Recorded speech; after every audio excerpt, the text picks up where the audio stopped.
সালামু আলাইকুম। যেখান থেকে আমাদের আজকের এই ভিডিওটি দেখছি সবাইকে ট্রান্স সায়েন্স এন্ড কনসালটেন্সির পক্ষ থেকে হবে।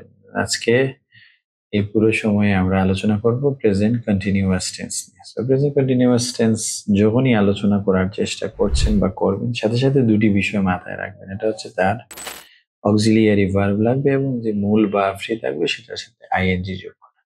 তো অক্সিলিয়ারি ভার্বের সাথে যখন আমরা সাবজেক্ট গুলো নিয়ে কাজ করব we are, you are, they are, is, she is, it's, এটা 4 থেকে 5 মিনিট আপনি যদি কন্টিনিউ কোরাস করেন তাহলে ভালো একটা ফ্লুয়েন্সি চলে আসবে।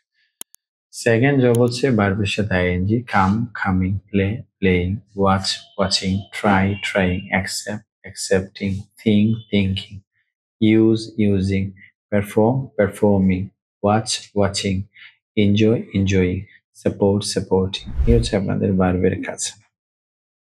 এখন আপনার পুরো সেন্টেন্সে যাবেন, যেমন আই এম ট্রাইং, আমি চেষ্টা করছি। সেটা নেগেটিভ বললে হবে আই এম নট ট্রাইং, আমি চেষ্টা করছি না। তাহলে I am going, I am not going, I am coming, I am not coming, I am supporting, I am not supporting, I am cooking, I am not cooking. এটা হচ্ছে first person দিয়ে যেহেতু আপনি কাজ করেছেন, সেটাকে যদি আপনি থার্ড পারসনে নিয়ে যান, সিঙ্গুলার প্লুরাল আছে, যেমন হি ইজ গোয়িং, নেগেটিভ হবে হি ইজন্ট গোয়িং। তাহলে হি ইজ গোয়িং এর বাংলা হচ্ছে সে যাচ্ছে, হি ইজন্ট গোয়িং সে যাচ্ছে না। হি ইজ ট্রাইং সে চেষ্টা করছে, হি ইজন্ট ট্রাইং সে চেষ্টা করছে না। হি ইজ ওয়াচিং টিভি সে টিভি দেখছে, হি ইজন্ট ওয়াচিং টিভি সে টিভি দেখছে না। আবার যদি আমরা প্লুরালে আসি তাহলে হবে দে আর, এর সাথে আর হচ্ছে they are coming, negative they aren't coming, তারা আসছে না। They are performing well, they aren't performing well. They are serving properly, they aren't serving properly. They are providing many facilities, they aren't providing many facilities. আমরা শিখলাম affirmative, negative, যেটা দিয়ে সাধারণত আমরা answer দিয়ে থাকি। সেকেন্ড, থার্ড অপশন হচ্ছে basic question WH questions. এই প্রথম দুটি যেটা আমাদের স্পোকেনে কি করা হয়, এই দুটি নিয়েই আসলে কাজ করা হয়। So, সবাই কিন্তু দেখতে পাচ্ছি যে আনসার বলতে পারছেন বাট কোয়েশ্চেন করতে পারছেন।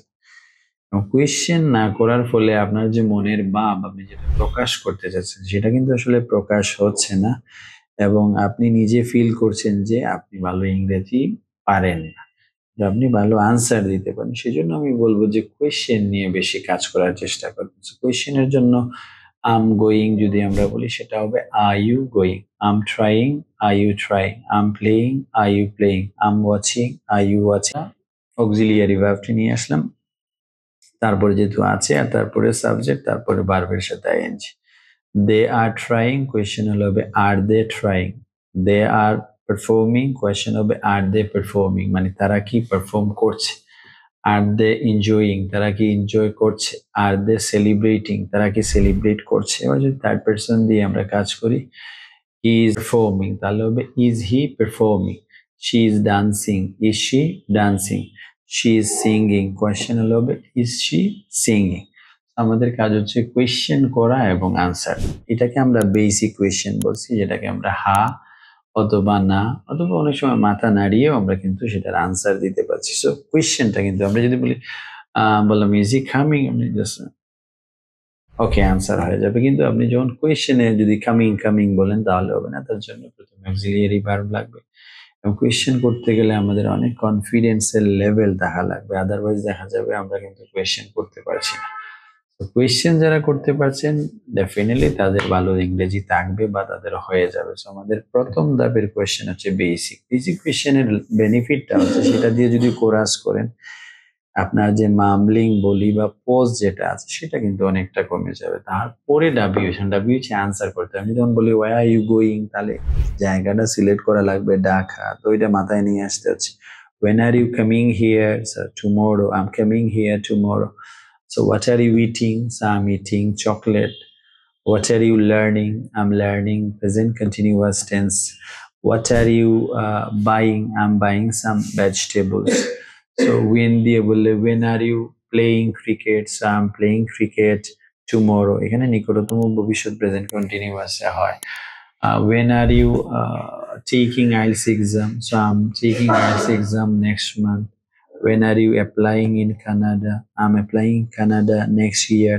So এই যে আমরা যেমন বললাম when দিয়ে বললাম এভাবে সব WH question. Why are you learning English? You say I'm learning English to build a better career. So why are you coming here? So I'm coming here to learn English. Why are you joining Speakers Club? I think I'm joining Speakers Club to remove my hesitation. ঠিক আছে, আমার হেজিটেশনের জন্য remove করার জন্য আমি joining করছি। আমার মনে হয় এটা হচ্ছে WH question। দেন এগুলো কিন্তু আমরা শিখলেন। এবার আসি আমাদের আইএলটিএস এর আলোকে কথা বলি। দেখা যাবে আইএলটিএস এমনও হবে যে এই পুরো টেন্সে একটা কোয়েশ্চেনই হবে না।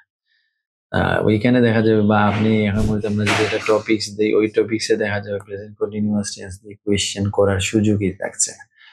তাই ইংরেজি বা ফার্স্ট যে টেন্স শিখলেন শিখেই যে খুব ভালো পারফর্ম করে ফেলবেন বিষয়টা এমন না, কারণ ওভারঅল পুরো সিনারিটাকে আপনি হ্যান্ডেল করা লাগবে।